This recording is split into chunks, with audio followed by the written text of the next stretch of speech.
It's spinning. There you go.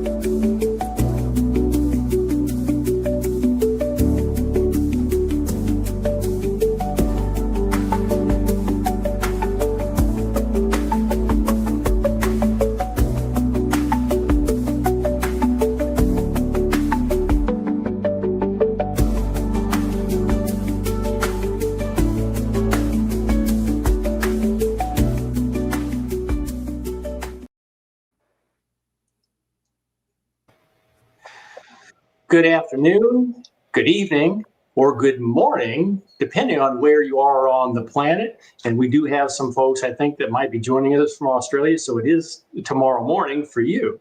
But we are delighted to have you here with our live webinar this afternoon. And on behalf of the Heavens Video production team, I'd like to welcome you to today's webinar. I'm Dr. D. I'll be your moderator and hostess. Mostly, I'm just going to try to keep the rest of them somewhat organized. But we're really delighted to have you. And our session today is going to discuss some of the successes and maybe some of the stresses that we feel around the time of family gatherings or holidays. Just a little bit of housekeeping. We will be recording this session, and it will be part of the enduring materials for both CDH and TGH. We feel that there's going to be a value for this. We all kind of get into some slump and some challenges during holidays, and I think folks are going to want to see this sometime into the future. We also will appreciate your participation today, and you will be able to offer your comments from the YouTube site. There are a couple of new features that have been instituted here with StreamYard. We're not exactly sure that all of them are working. If we mess something up, we will apologize ahead of time. If we don't find your comments, we'll tell you how to do that through another mechanism. Also, if you are on a cellular or tablet device, your best experience is going to be, of course, through the YouTube site. We think that there's going to be some improvements in your particular video experience. All right, let me offer just another couple of comments. We have three just wonderful panelists this evening, but we did offer several other invitations for members to join us, but we got a bunch of no's. And the thing that we heard the most was, yeah, there's some time constraints, but mostly we heard that there were family constraints and limitations and fear of reprisal. Some things that we all pretty much experience. So that really is why we picked this particular time of the day and week to present this session because of those very limitations of the folks here. And I can also already see that we've got some folks putting in their comments. So that's great. At least that feature is working. My last comment before we start is we may not be experts and we may not have any particular expertise offering advice, but you know what? We sure do have a lot of experience just being us. And that's really what you're going to hear from these lovely ladies this evening. All right, so let me just give a very brief introduction. We've got Liz Kay. We've got Chris Burton with us, and then right below me we have April Rains. And I'm going to let them offer their own introductions. All right, ladies, would you please share with our brothers and sisters of the community who you are, where on planet Earth we might be finding you, and where you kind of identify yourself in the gender spectrum. Liz, let's start off with you, please. Right. So for me, my name is Liz Kay, and I'm trans. I've been transitioning for about 4.5 years, and I am currently located in northern France. I'm not a resident here, but I'm actually on holiday at the moment, kind of living out of a suitcase. So I'm not quite as nicely dressed as the rest of the gals that are here, but yeah, I'm in a good spot. All right. Miss Chris, how about you? Chris Burton here from the lovely Garden State of New Jersey. Exit 10, if you were really wondering about that. In any case, I am a crossdresser. As simple as that. Uh, that's about the best way I can identify myself as that comfortably. All right. So that's about it. All right. And Miss April, how about you? April Rains. Many of you probably know me from CDH and TGH and maybe some other places as well around the net. So I am identify as a trans woman. I began a transition about 3 years ago, almost 3 years ago now, and working my way through that, exactly what that will be, working with my wife. And I live in Pennsylvania. So I'm up here above the tree line where we have snow and lots of cold weather right now. Okay. And to all three of you, welcome. We really do appreciate you taking your time to be here with us and to share your hearts and souls and your experiences with our brothers and sisters here in the community. All right, so I'm gonna throw the first question to y'all. So if you think about it, what would you say would be your, I guess, number one fear or concern during family gathering times or holidays? April, how about if you lead us off? Oh, sure. Throw me under the bus first. When I read that question, I kind of, it almost stumped me a little bit because, we work real hard to try and overcome fears and get past things. And so, it took me a while to think about it. What I really came up with was, I think for me at this stage in my life, I have a fear of missing out, of missing those opportunities to be with family as I really am. And those times I didn't say in my introduction, but I'm in that transition period. I'm beginning the social transition process, out with family, not out with some friends, not out totally. And so I kind of bounce back and forth at times. I will bounce back into kind of a form androgynous look. But it's kind of hard with the hair at this point and the earrings. But so, for me, I think it's really that fear of missing those opportunities because I'm 70. I'm at that point in my life where I don't know how many more Christmases I have, hopefully a lot. But not being able to take care of all of those opportunities, I guess, is what scares me most. Okay. And Chris, what would you say that would be for you? Well, in a lot of ways, I feel like I'm in a really good place. And I always find that, at least from the discussions that I've had with other persons, other cross-dressing persons, I feel I'm kind of one of the lucky ones. I've been married it'll be 45 years in June. And I think I could say that in those 45 years, we've had a lot of challenges and things that really had to deal with, and a lot of tough stuff. But my being a cross-dresser has not been one of them. I only really began to cross-dress actively about 4 years ago or so, and not much has changed. So in terms of concerns with family and everything like that, I can't really say there's anything that really concerns me. There are some things that I have to be aware of, because even though my wife has been very accepting and even very accepting person, there still are some things that I need to be aware of, whether it be the holidays or any other day too. Just things to keep in mind. We have two sons. Both are adult. One is 40, the other's 38. But they come over a lot. They still live in the area, and they're liable to catch me at any particular time. Hasn't happened yet, but it's going to. They don't know, but eventually they are going to. I actually wrote an article about that about 2 years ago, and had a big discussion with that with my wife.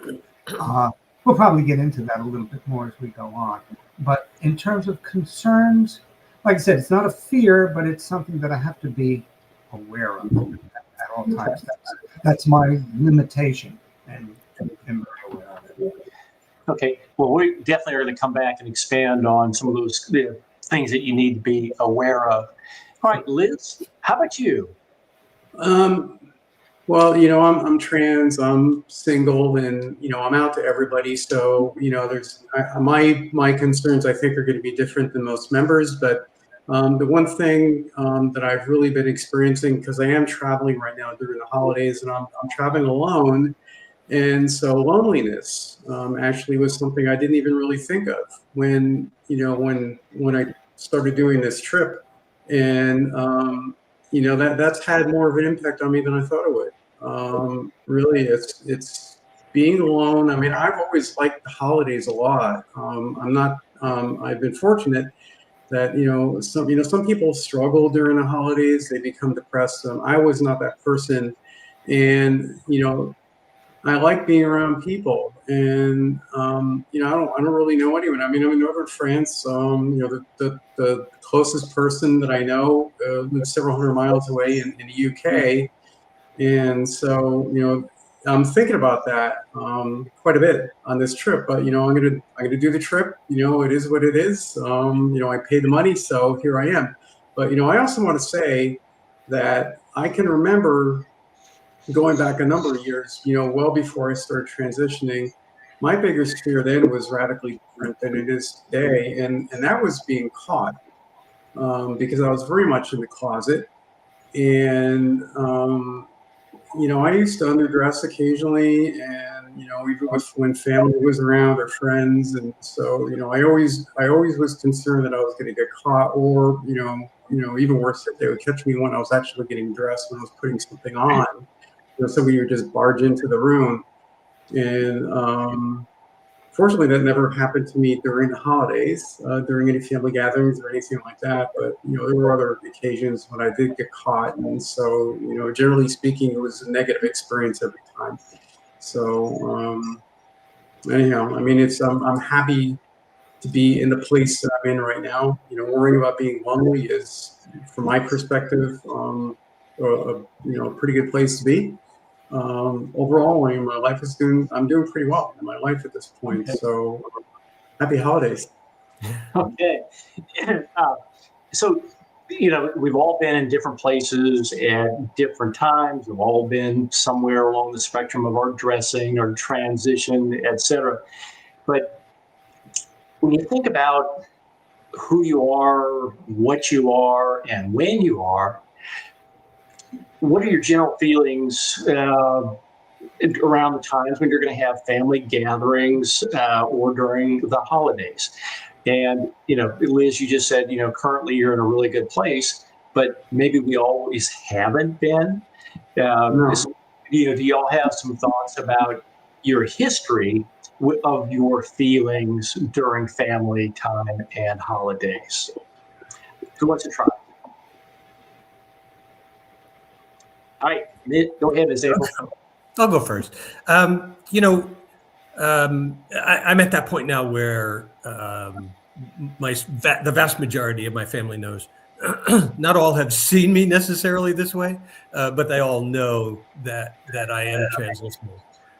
So I'm not worried about that at this point. I am who I am, and I don't mind representing. But there were those times where I could not write, and it wasn't all that long ago.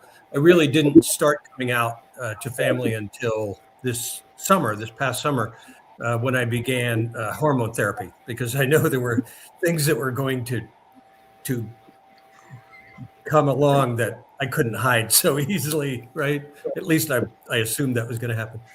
But in previously, I found those times to be kind of scary and depressing, because I knew who I was, yet I couldn't represent who I was, and I think that's something that Chris and I are on chat a lot on CDH, and we hear that from people a lot, that when you have those times when you're denied for whatever reason, and we're basing this around the holidays, but certainly it goes any time of the year. It doesn't matter whether it's U.S. holidays or holidays in the U.K. or Australia or wherever, and it doesn't matter if it's in the middle of summer or it's Christmas time here in the United States. There are those times where something comes along. We're planning on doing something. We have a weekend planned out or a day all planned out for ourselves, and all of a sudden something happens and we get denied for some reason, and we can't do that. And I think there is that feeling of loss that can sometimes lead to depression, at least sadness, and maybe in some cases almost an anger. I struggled with before I started into hormone therapy with dysphoria, and in cases that kind of drove me into a depression, and that would manifest itself sometimes in anger. And so when I couldn't do something or something happened, I'd become angry, not violently angry, but I'd get angry at myself, angry at things around me. So I think as we look around at the holidays, at family coming over, and all of a sudden we have to not do something. We've got to hide ourselves away or hide away something. If you just enjoy cross-dressing for the pure pleasure of it, all of a sudden when you can't do it, then maybe that's a loss that you feel. And even if it's for a weekend or a week or a month because your son's coming home from college, those are emotions that we all feel, that we feel as loss, and sometimes those can lead to depression and to other things too. And so I think just understanding that it's normal, that it happens to all of us. It happens irrespective of whether you're talking about cross-dressing or rebuilding the carburetor on your '67 Mustang, and all of a sudden family shows up and you can't work, right? Those are everyday kind of things that happen to us all, but they're real. They are real, and we have to think about it, consider them, and work them into our planning, and work them into our how we mentally rebuild ourselves, right? How we work through helping ourselves along in the process. So there's a long answer. That'll keep us busy. Okay. Chris, it sounds like this is kind of a good intro for you to expand on some of those feelings that you kind of had in your life. So go ahead. No, that was perfect. It just dovetails right in there. I find that, once again, if I try not to plan everything way far in advance. If I do, I always leave with the caveat of saying, okay, February something, whatever it is, to do a get together. Sounds great, right? I'm there. But you got to remember that things can change, and I might have to, bail out for one reason or another. So, let's contact again a day or two beforehand and see where we are with this. I'm glad to know that other people feel this, and it happens to other people too. And it's a normal thing to happen, because one of the things I really don't like doing is making plans and then having to break the plans with other people and leave them hanging. That's something in my mind too. In terms of family, once again, that is still very much a priority in my mind. So if something is happening with that, that's where I go. And I know I'm always going to be going in that direction. And, I just hope everybody understands that. Okay. And Liz, how about you? Like I said before, the experience that I'm having now is radically different than what I had in the past. I mean, I'm really just in a good place right now. But in the past, I can remember there were many occasions when I would feel that loss. I couldn't dress, or I couldn't express myself. I didn't have anyone for the longest time to talk to, and even a little bit later on, when I started coming out to friends and family, the people that really mattered to me, I was still pretty much in the closet. I mean, people knew, but I wasn't really presenting myself. And I can remember 5 or 6 years ago, a few holidays, and I really wanted to be authentic. I wanted to be myself, but it just didn't feel like the appropriate setting, at a family gathering to do that. I was in a don't ask, don't tell with my girlfriend at the time. And so, the opportunities, even though there were people that knew and, they did accept me, I still didn't have the opportunities that I was looking for. And I mean, it's a bit of a struggle to have to live like that, because, you finally have gotten to a point where you've admitted to yourself that this is who you are, and but you can't be who you are among the people that you love, and that's hard. And now, honestly, last year, I was still in San Diego at the time, where I lived for many years, and I was able to celebrate with friends and family, and as myself, and it was an amazing experience. It really the contrast was just so different from what I had experienced in the past. And unfortunately, I don't have that this year, but next year I think I will. Yeah.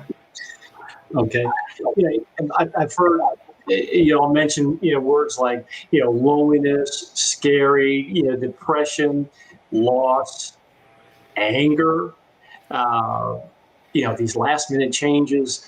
So when you were faced and pushed with those emotions and those experiences, what was your coping mechanism? How did you deal with that turmoil that was churning on the inside? April, I see that. So, I mean, we all develop our own coping mechanisms, and I have to say that for me, many of my coping mechanisms I kind of worked through with a therapist. When I hit rock bottom 3 years ago, and severely depressed, and that led me to where I am now. And we developed some coping mechanisms. I learned a lot about myself in that process. And so, for me, what I find is that kind of checking out, and kind of finding some alone time. My family would notice, I kind of wander off to my den, and I might sit there with my AirPods with music on or something like that. In the summertime, I'll hop on the lawnmower and go cut the grass, maybe more than it really needs to be cut. So I found that kind of disengaging was a way for me to kind of regain my mental equilibrium and kind of push back on those things that I thought were losses. I also found that, that kind of that forward planning helped me. It's like, okay, well, I don't have this week. Something came up, but next week, I'm going to have this time, and maybe I can't do it all, but here are kind of some plans that I have, and I would mentally kind of work my way through that to help kind of offset some of the disappointment and frustration and those things that we felt. For me, underdressing became kind of a way of life, and a very important part of the beginning of my transition, because that gave me that kind of real real feel of the femininity that I felt I was missing. And so, those, I guess, are some of the major things that have helped me especially in the past few years. It's become easier over time, obviously. Yeah, Chris, how about you? In terms of coping mechanisms, you're looking at it. I've, again, just to go back and talk about my own particular situation, and you mentioned therapy a few minutes ago. I've been in and out of therapy my entire life, and really not getting too far as it happened. I guess it was depression. Anger management certainly was a problem, and the tendency to become actually rather reclusive Sure. around people. I was and always have been very much a loner. I am perfectly fine being by myself. I'm okay with it. Nevertheless, there was something in my inner self that was missing, and all of the therapists that I went to all identified it. It was just a matter of finding out what it was and where it was. So when I began to cross-dress, and with the almost euphoric feelings I got from doing it, I realized that this may well have been the thing that was missing, and helps me to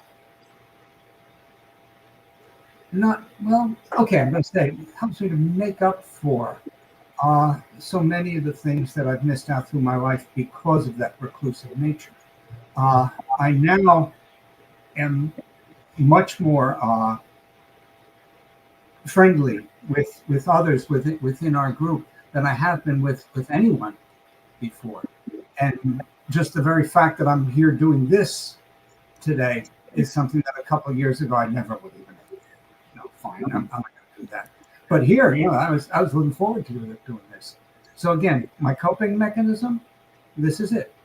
If I don't get to do that on any particular time when I want to, when everything like that, like I say, I am not happy about it. But nevertheless, I know the time will come again when I will and I can.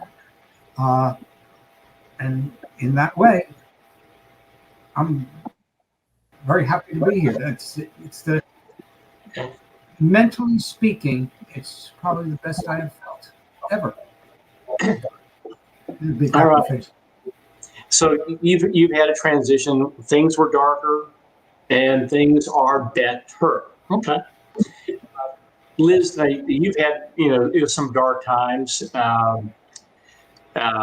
You had some family that you just never shared who you were with. How'd you deal with it? How'd you cope with it? I had a lot of coping mechanisms at different times in my life. So when I was much younger, I was scared to death to even wear a pair of panties around anyone that knew me. Or even just to be out in public, just I wouldn't do it. So what I would do when I was in situations where I knew that I was not going to have an opportunity for quite some time, I've always owned a car, and I had a little stash bag in the trunk of my car, and so I would just I would excuse myself, like if I was at a gathering or something like that, if I knew there was not going to be an opportunity for me to cross dress for some period of time, I would make an excuse to go off and run an errand or something like that, and wear some clothes for an hour or so or something like that. So that was one of the things I did. I also, this is about 20 years. I was very much of an isolationist back then. I mean, one of the things that transition has done for me is it's kind of given me a social effect. I'm way more outgoing and a lot more social and talkative now than I used to be. I would become invisible. I was entirely happy to be invisible at family gatherings or, whatever the heck the thing would be. I oftentimes would sit in the back of the room, if there's a party at, at a pub or something like that. I was happy to just be there alone most of the time. That didn't bother me at all. I used to do a lot of outdoor stuff when I was younger, and I'd bring clothes with me. Like I'd go on a camping trip, and I'd bring clothes with me. I'd go solo when I would wear clothes then, out in the middle of nowhere. Those were the kind of things the kind of techniques that I used to cope back then. But then, as my dysphoria started getting worse, and I started trying to become more in touch with who I really was.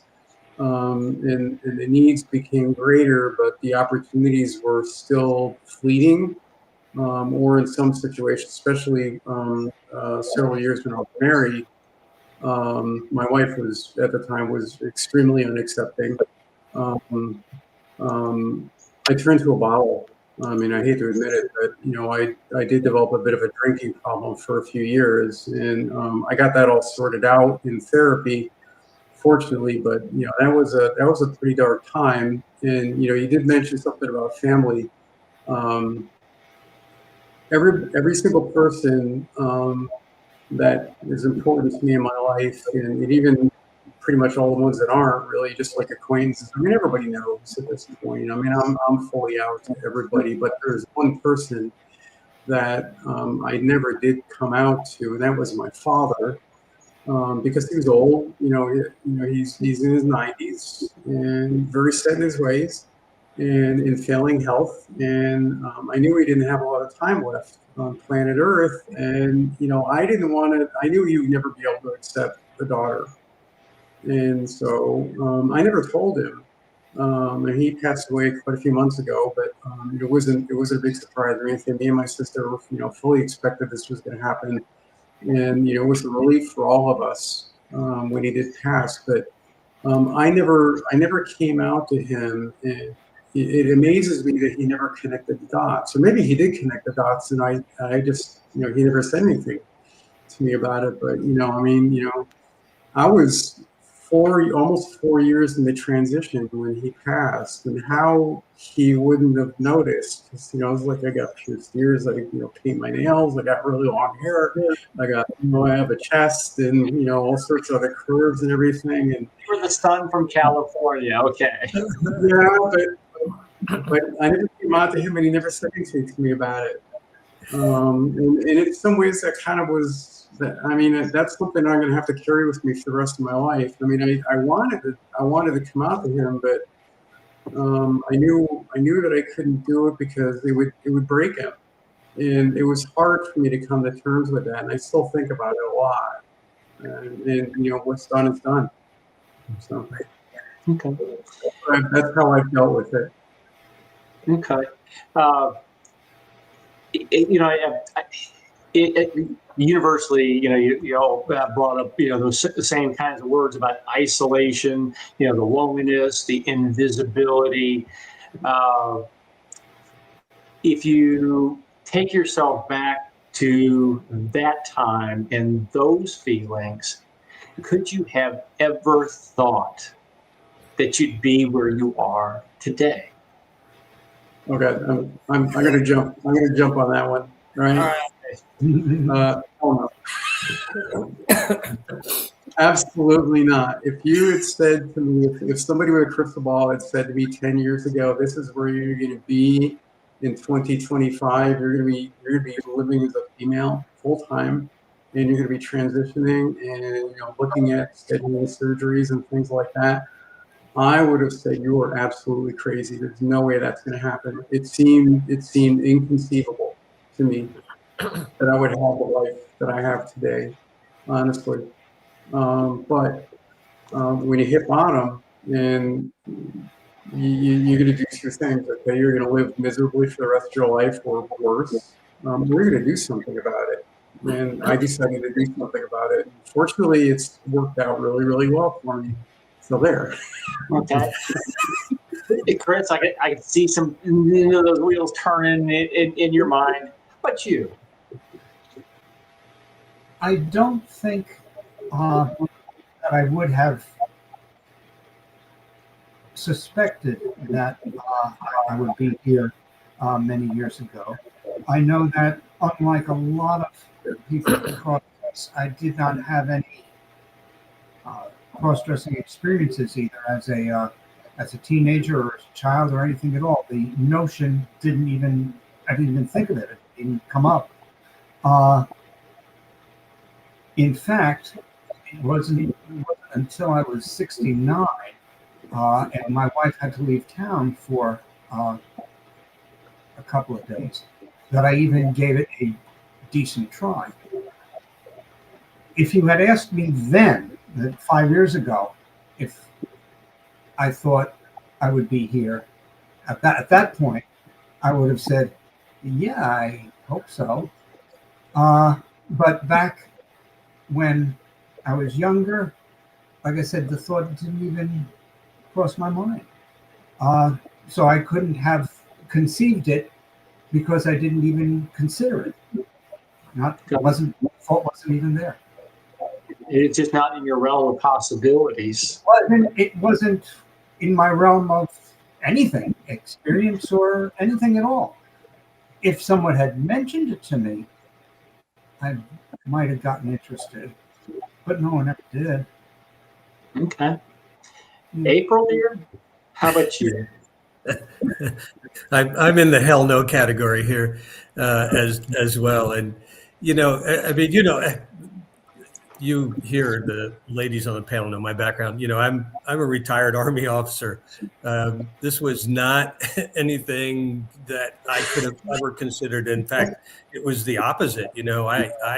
I denied, I suppressed, I tried to kill every thought. And in fact, originally when I selected my name as April, it was a negative connotation. It was based on, April floods. It was destructive. It destroyed lives. And because I kind of felt like if I could put a name on it, I could kill it. And that's what I tried to do. So, it wasn't, 3 years. I'm 3 years since that big breakdown, just about January 1st. My wife asked me what's wrong, and it just all came out at that point. So no, I would have never thought that. And even, 3 years ago, I wouldn't have thought that I'd be where I am. I worked, my wife and I have worked very hard. We're now married 51 years. And so, it's been a hard process. Certainly it's been hard for my wife. And as well for me too, but it's been joyful, and and the longer I've been at it, I finally made that decision. My wife and I decided that it was time to start hormone therapy, and that's just kind of changed my aspect. But there is no way that I would have ever pictured myself here 3 years ago. And, and maybe even 2 to be where I am sitting here right now and how I feel and everything. I do want to kind of go back real quickly, though, and just, we talked about loneliness, isolation. Chris today on chat this morning when we were there, Chris and I are there a lot early mornings, 6:30, 5 sometimes. And some of the ladies were talking about that loneliness, that isolation, not having anyone around for the holidays. One of the best things that I've gotten from CDH and TGH are all of these friends that I've made. And so just remember that we are always there. One of us is available. You can PM us. You can go to chat. We'll all probably be checking in on Christmas Day for chat. Mm-hmm. That's one of the best things about our community, and one of the nicest things that we know we can always fall back on. You are always part of our community, and you have somewhere to go and someone who will be there with you. Yeah, absolutely 100% true. All right, now you 3 ladies have different perspectives of where you are, where you've been. Chris, I'm going to start with you as a crossdresser. Where do you think your holiday is going to be 10 years from now? You know, you mentioned that time when the kids are going to find out. So mash on that a little bit. Mm-hmm. Well, again, it's very hard for me to look too far in advance, as I mentioned to you before. In fact, I'm liking the fact very much now that I'm not looking so far in advance and taking everything as it comes day by day, which is not something that I ever used to do. And it's good. That part feels good that I'm being more spontaneous with my life. In terms of my kids, as I say, they're not kids. They're 40 and 38 years old, but they are going to find out about this someday, some way, at some point. That is, all of us have certain restrictions with our wives, and the only main one that I can think of with my wife is the fact that with them, there's not going to be a sit down, kids, I got something to tell you, kind of conversation that's going to go on. It's not going to happen. If they find out, it's going to be very organic. They might find out from this, from doing this today. They might stumble across this somehow and find out hey, Chris, that's you. Dad, that's you. In fact, if I may just a little bit of an aside, the name Chris Burton is my older son, when he was 6, 7 years old, had a imaginary friend. And the name of the imaginary friend was Chris Burton. And so since this is a product of my imagination, this persona is a product of my imagination, I just adopted the name. So if he somehow comes across this and he has any doubt in his mind, when he hears the name, oh, it's me. Because I'm the only one, and my wife, the only one that even know about that. So again, that's going to happen. But when it does, once again, it's going to happen very organically. I'm going to try to take a very matter-of-fact approach to it. Yes, I do this. I enjoy this. It helps me a lot in a lot of different ways. It's perfectly innocent. I hurt no one. No one is hurt by what I do. I'm retired now, so I don't have to worry about anybody at work seeing me. I'm a former teacher. Oh, wouldn't that been great if the kids found out about it? Oh man, high school kids. But in any case, I don't have that. That's not a concern. So basically, my only real concern is that, and as I said, I know how I'm going to deal with it when it happens. So Okay, I'm ready. yes. So there's some thoughtful planning coming up for you. Okay. It's a plan I've pre-thought about. How's that sound? Okay.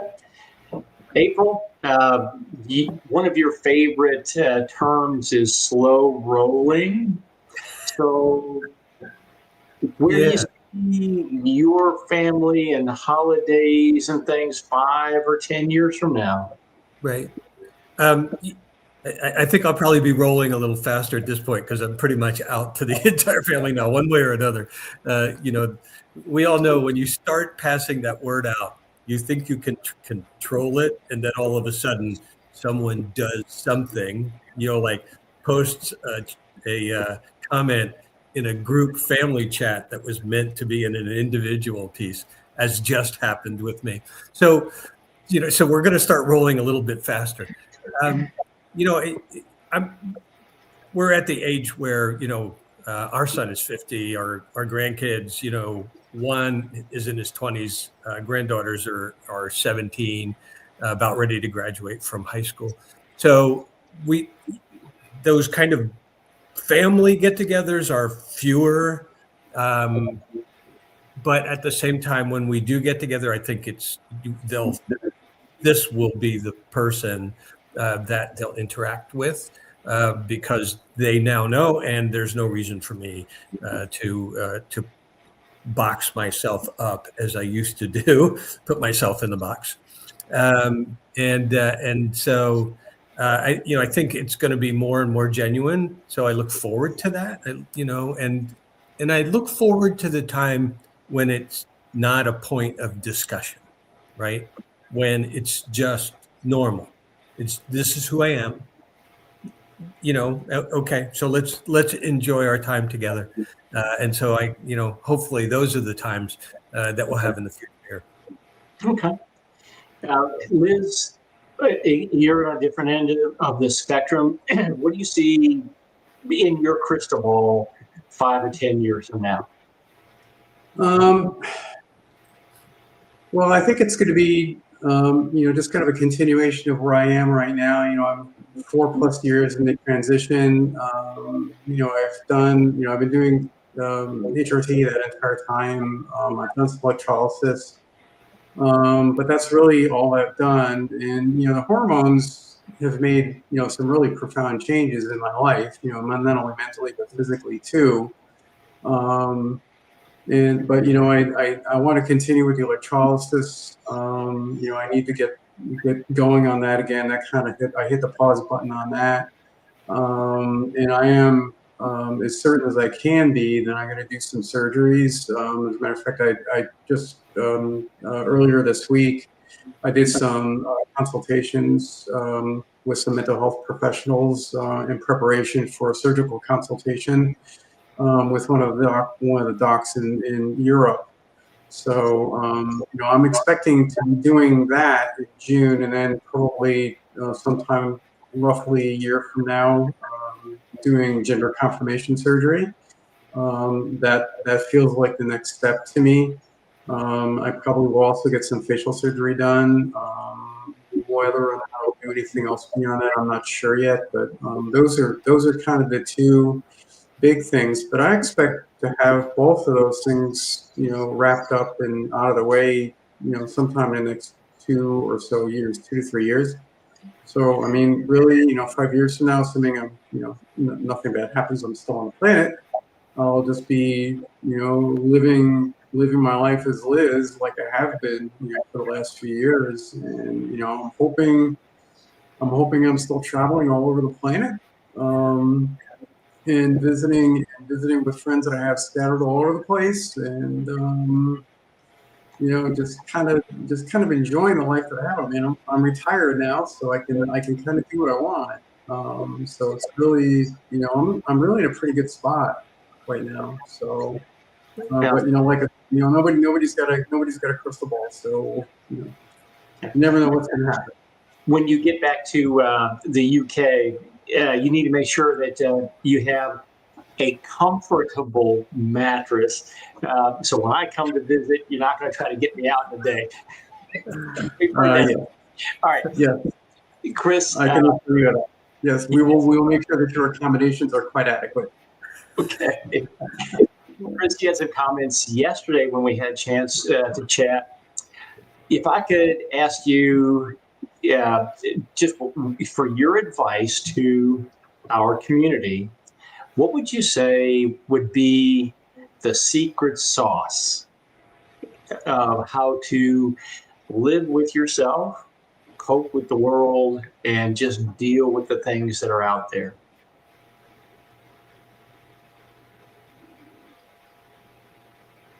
Well, you must approach everything very confidently.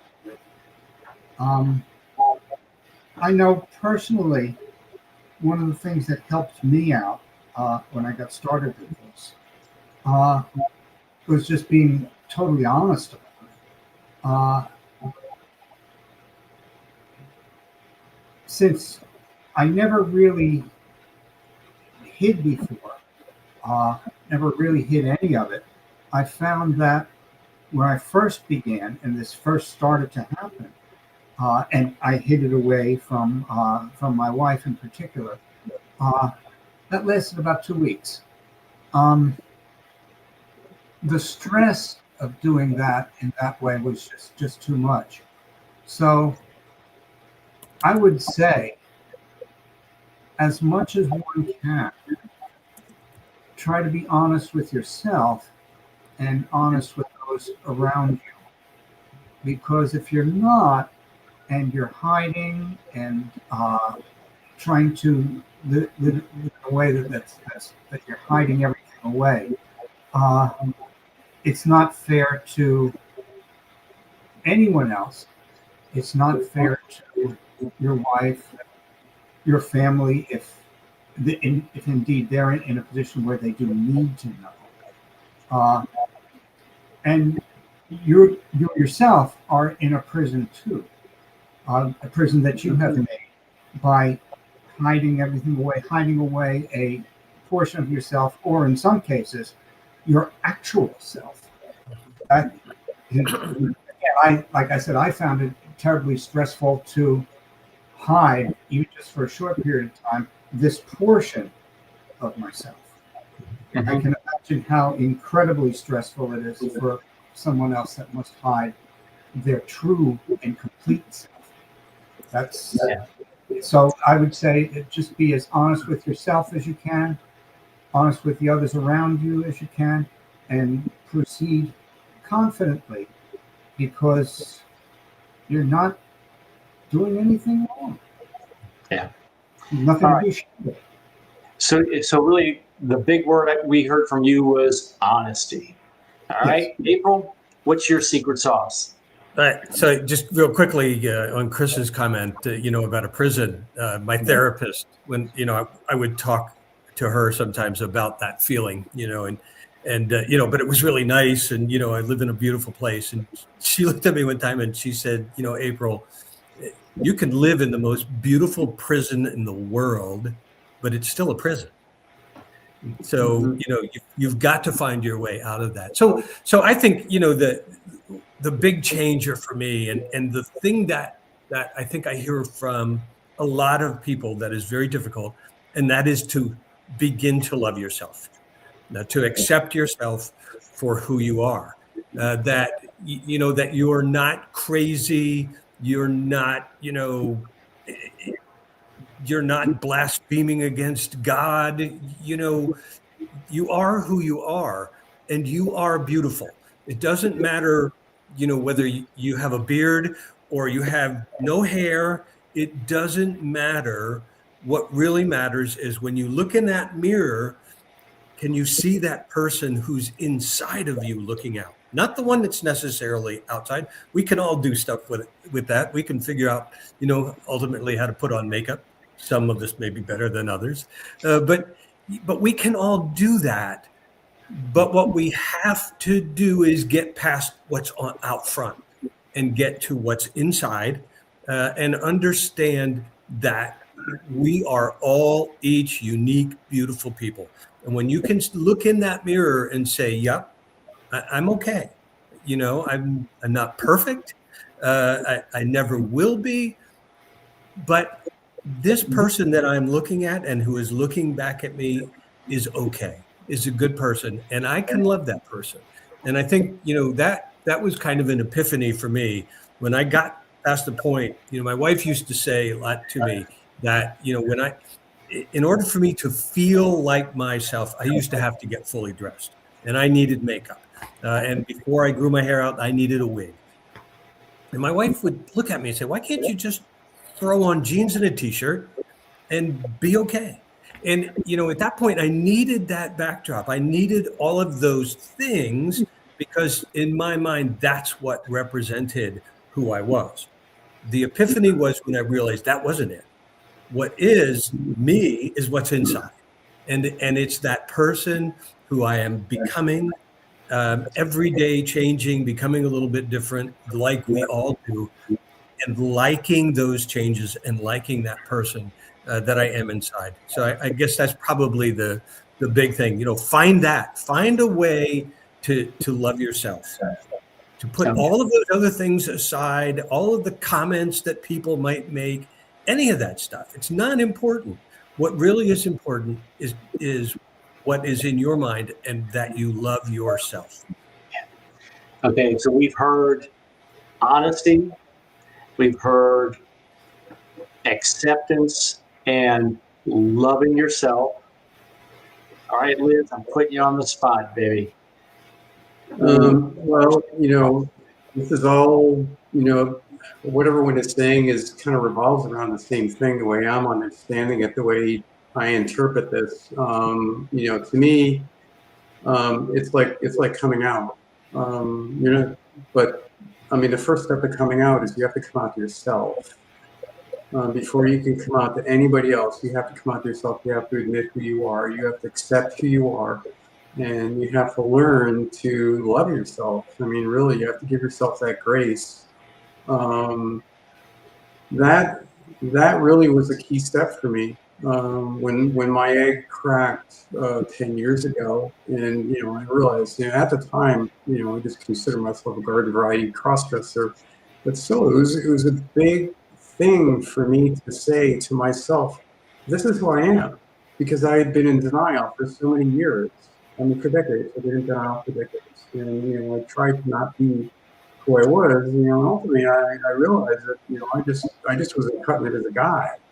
And I had to, let the girl that's inside out and be her. So that was the first step for me. Is like I had to out myself, and then I started coming out to other people. But having done this for a while now, the thing that has really struck me is authenticity. Is just being authentic, being who I am. I don't hide. I hate hiding. Hiding is an ugly word to me. It's one of the worst things that I could do at this point is to hide.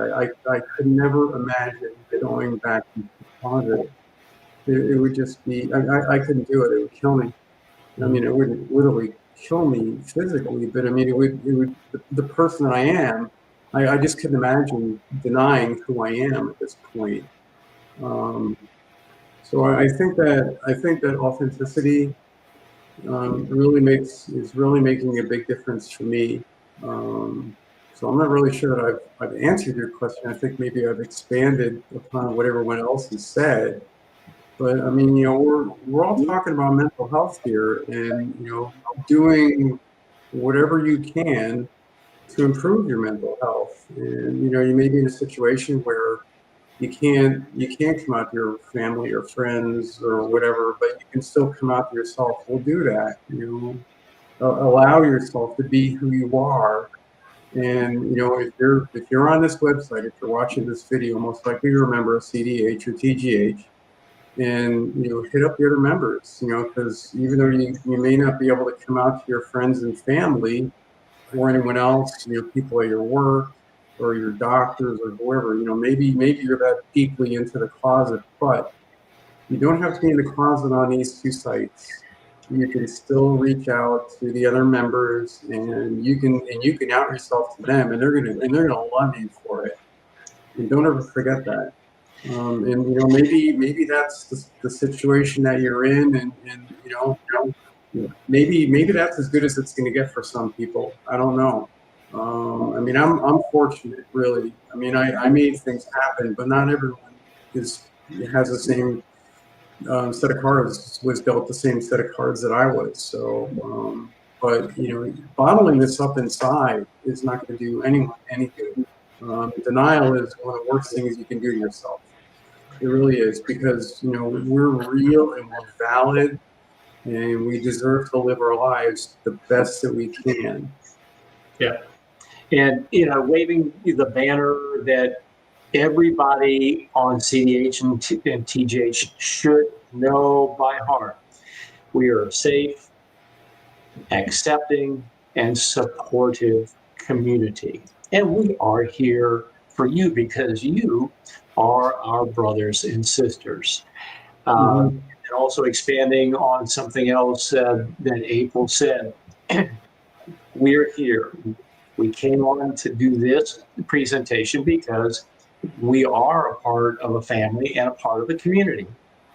and we're going to be there. And you better believe we're going to be looking in on you during Christmas Eve, Christmas Day, Hanukkah, New Year's, all those important things. If you need something, if you have to reach out and talk to somebody, or if you want to, that's your brothers and sisters on this site or sites in our community. We will always be there to accept you. We'll love you for who you are, and we'll do everything we can to support you. Now, in closing, we're coming up to our 1 hour mark. Let me thank these three really well-spoken, articulate, thoughtful ladies for taking their time to share with us here at CDH and TGH. And for you who see this, I would ask, send them a note, tell them thanks. And I really believe that if you have some thoughts or questions, something that you'd like to say or have answered, send them a note. I'm going to speak for them. I'm sure that they'll answer you back. Before we go, I just want to mention a couple of things, a couple of comments that I saw. One viewer is concerned. I believe that we actually put this comment up briefly. Commented that it's been hard for their wife, and I just wanted to mention that CDH has a section for wives and significant others, and so if you think your wife is up for it, to that member, please ask her to join the site. We've got some lovely ladies, some wives and significant others that would be happy to chat with you and try to help you find some balance with what's going on in your life. And then the other comment that I saw much earlier, right after we started, was somebody was asking about help getting dressed. And well, that's one of the reasons why CDH is here. If you're like brand new and you're wanting to know how to do this stuff, if you're looking for an outlet, well, if you haven't joined the site, join it. And if you have joined the site, then please engage. There's folks in chat, there's folks in the forums that will give you as much help as they possibly can. The site is just amazing for stuff like that. So reach out. Don't be silent. That's it. And don't be a stranger. No. Yeah. We love to have you on air, and we love to have you on the forums and the chat and everything else. Be with us, participate. All right, ladies, if you all will say goodbye, we'll say goodbye to our friends and family. Good afternoon, good evening, good morning, wherever you find yourself on planet Earth. We love you, and we hope that you'll have wonderful holidays, time to spend with your family. Happy Hanukkah, happy Christmas, New Year's, everything that there is for you. Thank you for joining us. Bye-bye. Bye.